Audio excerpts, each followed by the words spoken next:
Saya ada Sitos, boleh tak saya dapatkan pinjaman? Tuan-tuan, saya nak bagi tahu anda, Sitos adalah salah satu daripada pelapor kredit di Malaysia.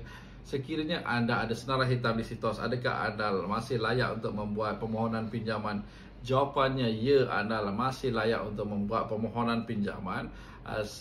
Tetapi tuan-tuan, ianya merujuk kepada debt service ratio anda dan siapakah majikan anda. Sebagai contoh tuan-tuan, seseorang boleh buat komitmen 60% daripada pendapatannya. Kebanyakan orang gagal bukan sebab senarai hitam Sitos, tetapi sebab komitmennya di bank sudah melebihi 60%. Sebagai contoh, baru-baru ini ada pelanggan lulus pinjaman peribadi RM20,000 dengan bayaran bulanan RM219 sebulan walaupun dia mempunyai senarai hitam di Sitos. Dan di MyLoan, kami membantu rakyat Malaysia bekerja, berniaga dan bersara untuk mendapatkan dana daripada bank, koperasi dan agensi kerajaan.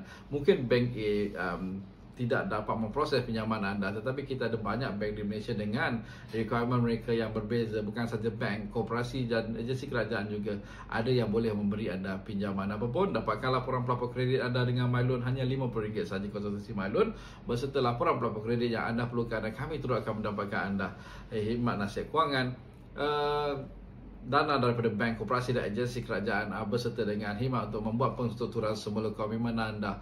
MyLoan berbasis daripada Desa Pandang Kuala Lumpur sejak tahun 2021 dan seperti biasa dengan MyLoan, pinjaman anda menjadi lebih mudah. Assalamualaikum, salam sejahtera dan jumpa lagi.